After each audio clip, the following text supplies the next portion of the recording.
이번 시간에는 제가 생각하는 주짓수의 매력, 그리고 무술적 가치가 될 수 있는 부분에 대해서 이야기를 좀 해보면서 이제 스파링을 어떻게 할 것인가에 대해서도 이야기를 해보려고 합니다.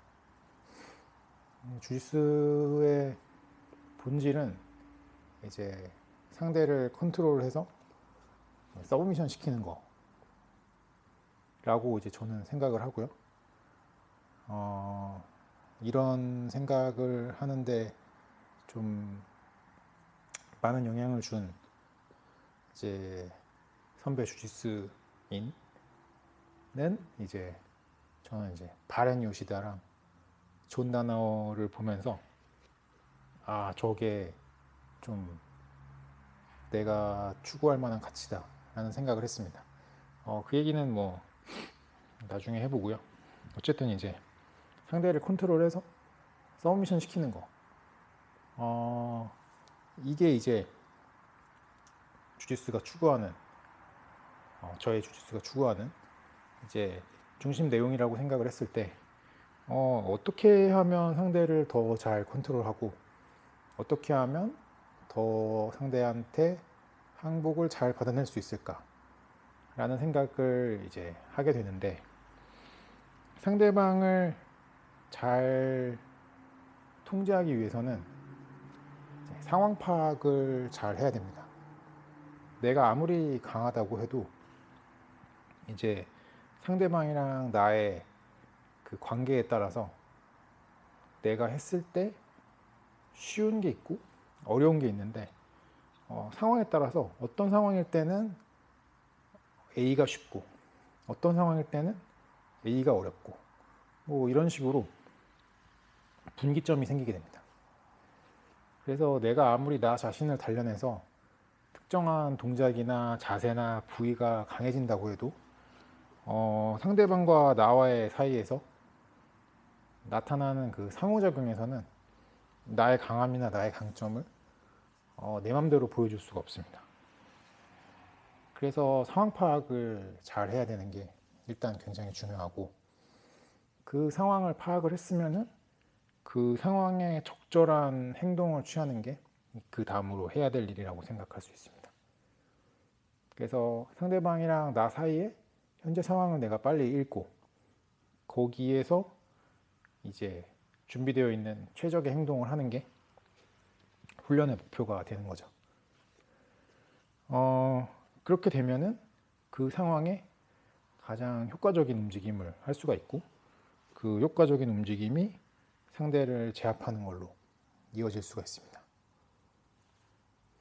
이런 거를 이제 훈련할 때 어떤 부분에 신경을 쓰면 이런 요소들을 충족을 시킬 수가 있고, 어떻게 하면 이런 요소를 충족시키지 못하는 스파링이 되느냐를 생각을 해보면 이제 바람직한 스파링 태도나 방향성에 대해서 좀 더 구체적으로 알 수가 있습니다. 일단 이제 상황 파악을 하지 않으면 바람직한 상황이 아니겠죠. 그래서 상대방의 액션과는 아무 상관없이 그냥 내가 준비한 걸 일방적으로 하는 거, 이거는 상호작용을 기대할 수가 없기 때문에 좋은 스파링 태도가 아니고 효율적인 힘의 전달을 이끌어낼 수가 없습니다.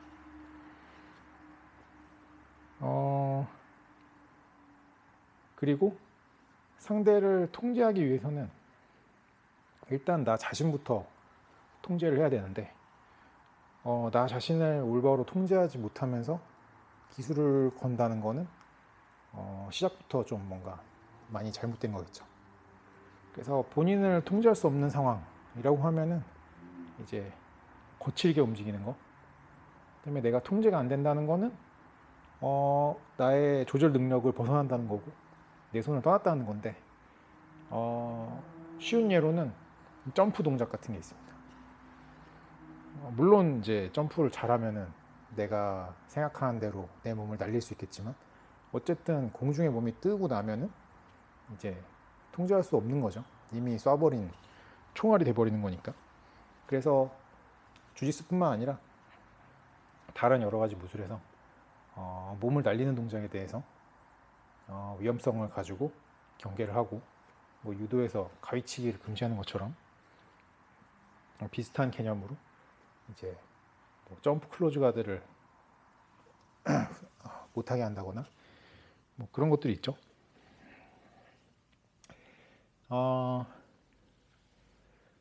그래서 이렇게 통제, 본인에 대한 통제에서부터 시작해서 상대방을 통제하기 위해서 상황을 보고 상대방한테 맞추려고 하는 노력, 그런 게 이제 좀 중요한 요소가 되겠고, 그 다음에 이제 상대방을 속도나 힘의 압도적인 차이로 제압하려고 하는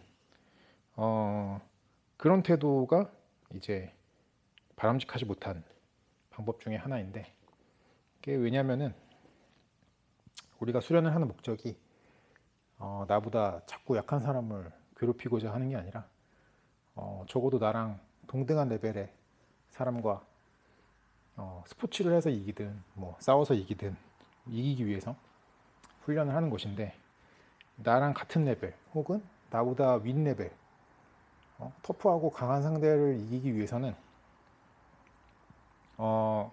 내가 효율적으로 앞서야 될 필요가 있습니다. 그러니까 나보다 터프하고 강한 사람이 나보다 2배가 느리고 2배가 약할 거라는 기대는 사실 할 수가 없죠. 내가 막 월드 스트롱맨이면은 그런 전략도 먹힐 수 있지만 보통은 그렇지가 못합니다. 100m 달리기를 15초보다 빨라지는 거는 노력하면 가능하지만 11초보다 빨라지는 거는 거의 노력을 해도 어렵죠. 그래서 체급에서 내가 운동을 해서 도달할 수 있는 힘이 어느 정도까지는 가능하지만 어느 정도 이상은 힘든데, 이제 나의 상대가 내 체급의 엘리트 레벨이라고 하면 기대할 수 있는 그 신체 능력치가 있을 때, 그 신체 능력치를 내가 내 신체 능력으로 압도하려면 예를 들어서 뭐 100m면 9초 뭐 그런 정도의 이제 월드 클래스 최상의 피지컬일 때 운동 선수인 내 체급의 숙련자를 스피드나 파워로 압도할 수 있다는 얘기인데, 그런 거는 뭐 사실 기대하기 어려운 일이죠. 그래서 우리가 수련에서 포커스를 맞춰야 되는 거는 상대를 속도나 힘으로 압도하는 게 아니라 같은 속도랑 같은 힘일 때도 통하는 리액션을 만들려고 노력을 해야 됩니다.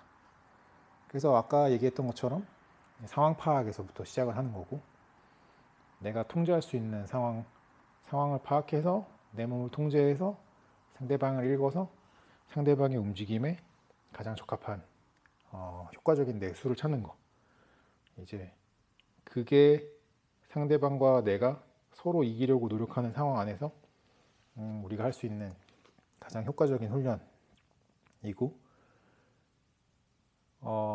수동적으로 상대방의 반응에 내가 맞추는 것만 연습하는 게 아니라 능동적으로 상대방의 반응을 이끌어내고 그 이끌어낸 반응을 따라가는 것도 이제 같은 원리로 적용할 수 있는 거죠. 선수라면은 그런 식으로 능동적으로 상대방의 반응을 이끌어내고 그 상황에 맞는 효율적인 움직임을 쓰는 거, 그게 이제 가장 효과적인 방법이고, 제가 생각하는 주짓수의 정신, 주짓수의 매력을 살리는 방법이 아닌가라고 생각을 합니다.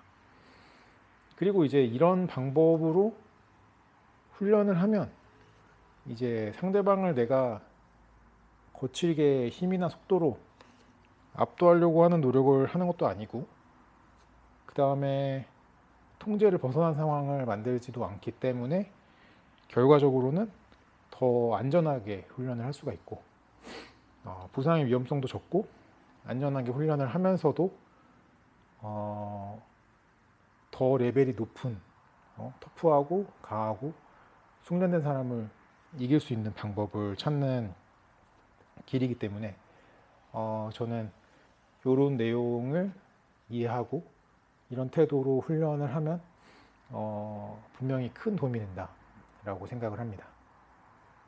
뭐 태국의 낭무아이 같은 사람들 보면은 막 아기 때부터 시합해가지고 막 뭐 200전, 300전 전적이 막 엄청난 그런 사람들이 평소에 훈련을 할 때 굉장히 릴렉스한 분위기에서 서로 이제 수를 주고받고 제가 이야기하는 것처럼 상대방의 리액션에 나의 리액션을 맞추고 상대방의 리액션을 유도하고 뭐 그런 이제 수를 교환하는데 포커스를 맞춘 스파링을 많이 하고 이제 막 시합을 방불케 하는 엄청난 풀파워 스파링은 잘 안 하는 걸로 유명합니다.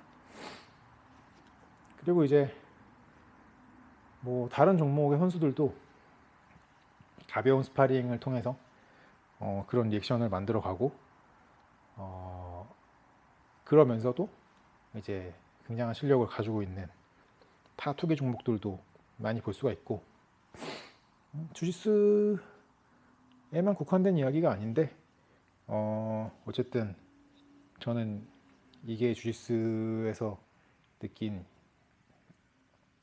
부분이고 제가 생각하는 주짓수의 정신이라고 생각을 해서 뭐 이런 부분을 강조를 하고 있습니다.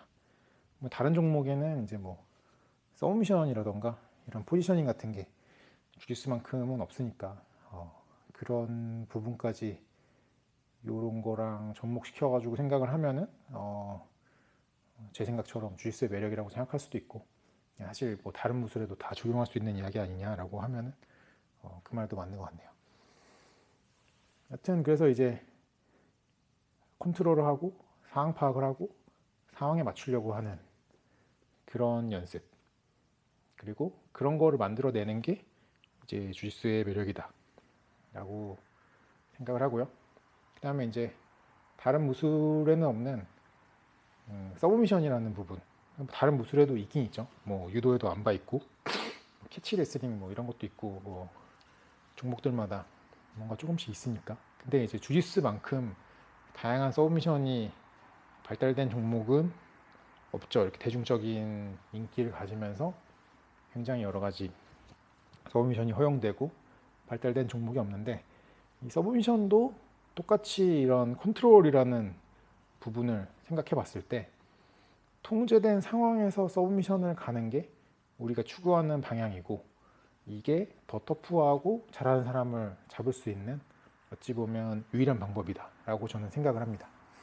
통제된 상황과 통제되지 않은 상황의 차이는 예를 들어서 제가 막 오블리크 킥을 차거나 아니면 상대방 팔꿈치 역방향을 팍 쳐가지고 상대방의 팔다리를 부러뜨릴 수도 있겠지만 그거는 통제가 잘 안 되는 불완전한 통제에서 사용하는 이제 서브미션이라기보다는 브레이킹 메커니즘으로 상대방을 다치게 만드는 거고 만약에 상대방이 엄청 터프한 사람이다 아니면은 엄청 테크닉이 높은 사람이다 라고 했을 때는 그렇게 불완전한 테크닉으로 브레이킹 메커니즘을 사용해서 상대방을 다치게 하려고 했을 때 다치지 않을 가능성도 높고 다치더라도 그 사람이 항복하지 않을 가능성이 높다고 봅니다.